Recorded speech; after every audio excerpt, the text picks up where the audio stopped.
are all fake. It is not true. Fake. Here we are.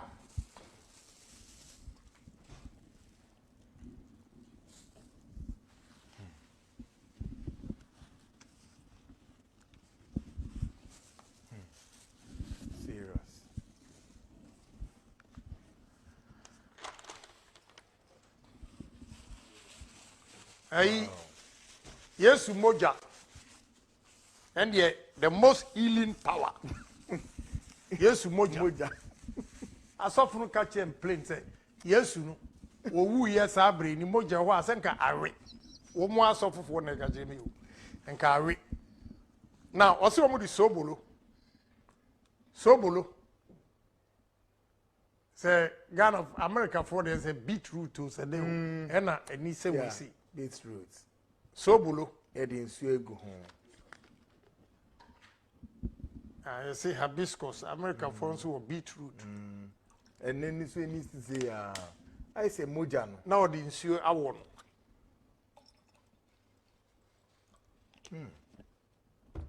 Yes, moja. 1,000 cities, 500 cities. Oh, Ghana. Now, sa boys, you know, my bonny papa, my bonny tier ready.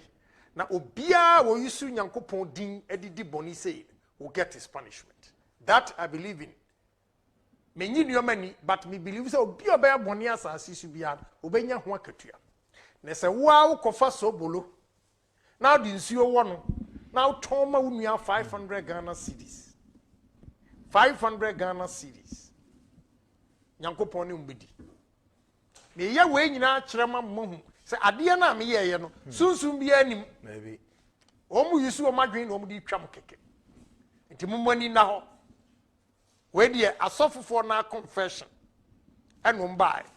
Perfume, money perfume. And when Money perfume. Here, grad the end from say. Where gentlemen only for givenchy. A perfume I mean pen of the bar, grad the end from say. Tis a suffer said me we are in from all the we are the bedroom go me women. Wait. Now, one more a nephew. Label no. Label nephew to say a back wa we so. A label nephew. Now I say money perfume or juice. Money now. All these are fake.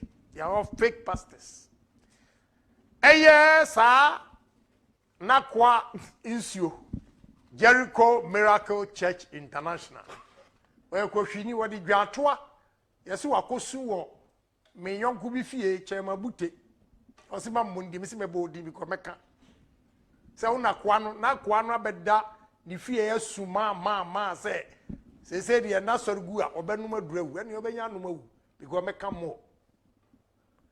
Here, Vena. Oh, Martinia, okay, you know that. Or Frau Aka, but Mika Bidika catcher say, Aquana be poucho. What's it, Mammy Cadia? Chairman Booty, a friend Dankwa Smith. Meanwhile, pa no ye nyina dey free for su dompem.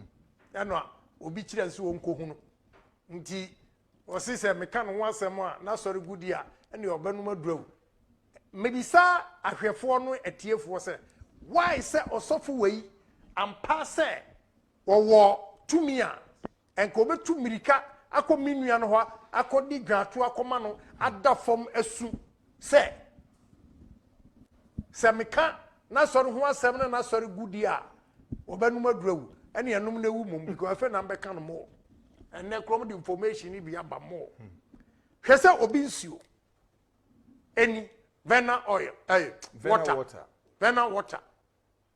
What and what the Jericho Miracle Church in Consio Abon and a autumn. Chamabute Fachami, but I told you, Samika. Now, if he said, he has come to beg you. You called me to tell me. Sakwano di grantwa ding. It is a pastor love. Wa friend, me young man be wa America. A friend Gaji. No di grantwa come and say, "Assembly I can fan who be an and he wants to come and see me. If you want me to bless you, go and sin no more. Boys, no, ba me church room, nioma omunye. San kra didi. Didi.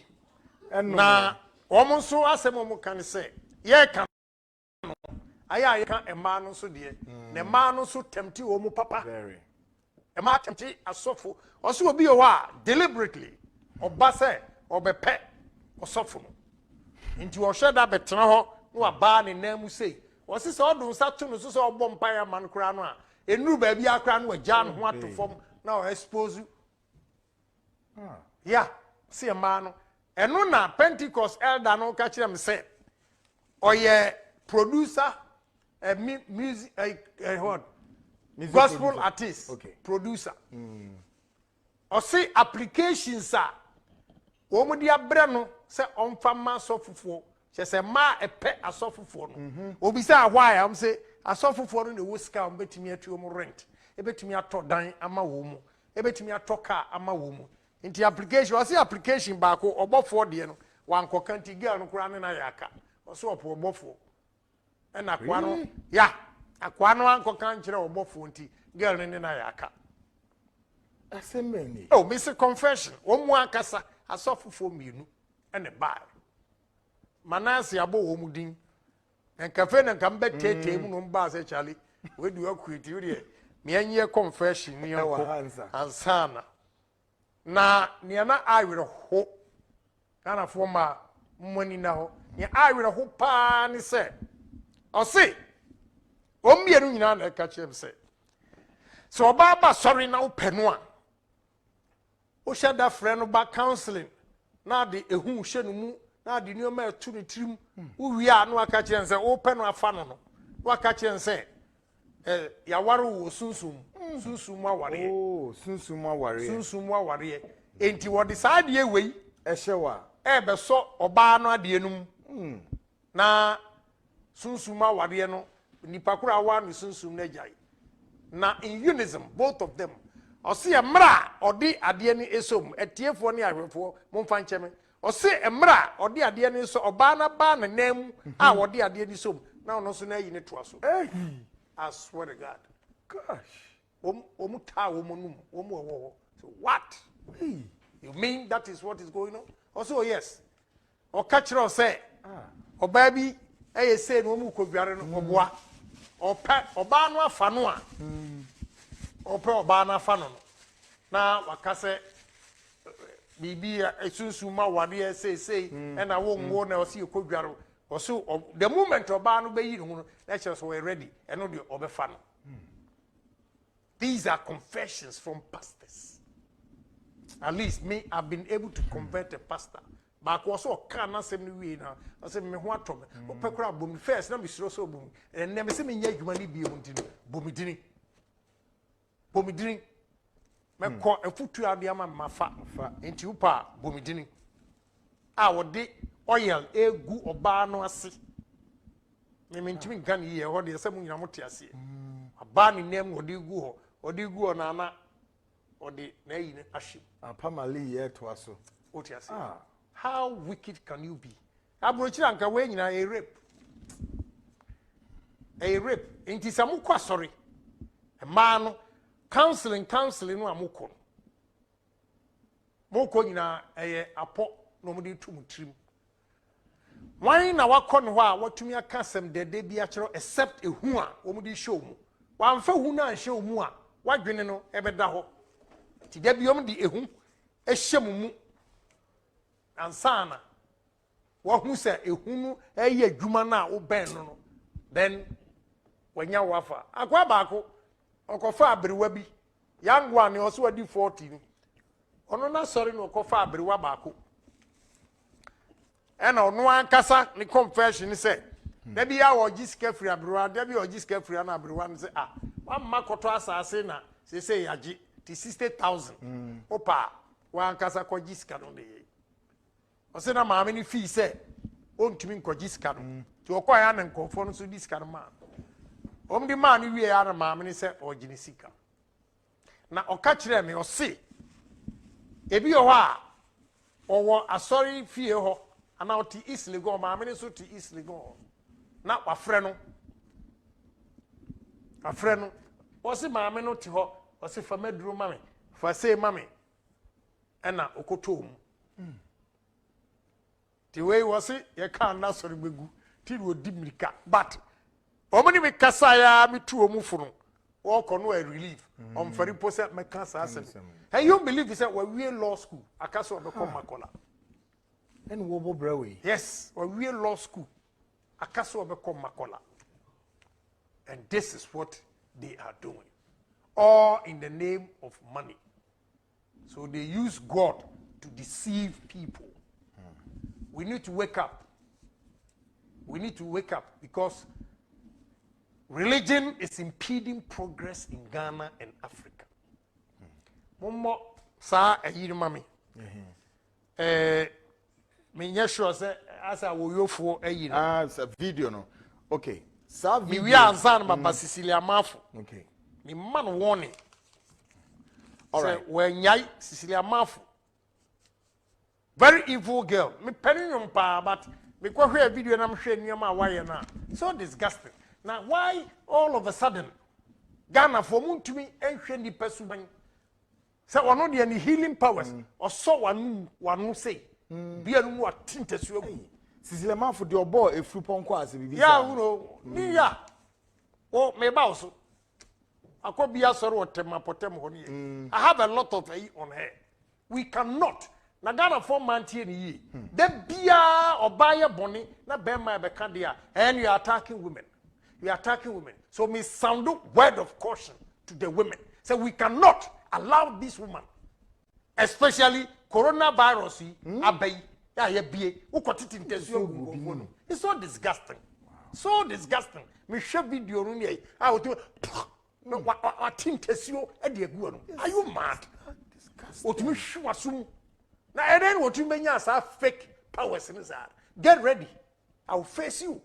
You are bad, you are a human being that you are deceiving public, deceiving the people in this country. In the Ghana form, I'm a warning. When I start with Cecilia Marfo, I don't want anybody to come and tell me, say, oh, you are bad.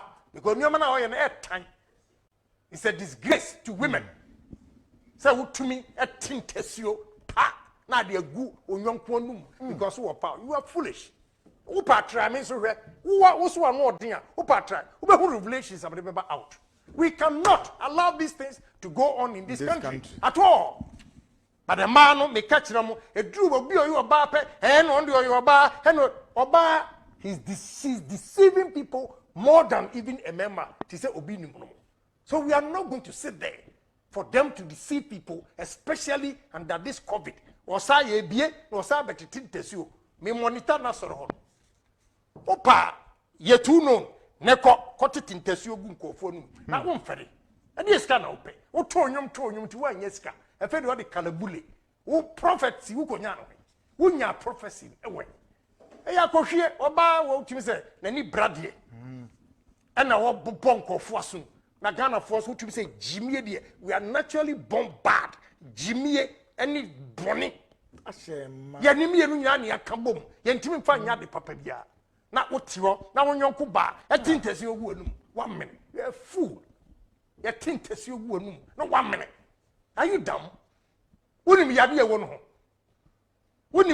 ho a wotumi tintesi pa egu anum no 1 minute e die na apa hunu e wo wiase e die na Ghana fo ma ene Ghana fo am kwasori mo pe ehu Cecilia Marfo wo be sesa because we ye e be ba easily. Oh, I can't you. Would the agora over next to be challenge him. Come and run your mouth, and you see the revelations I'll bring. We can't accept these things in this country.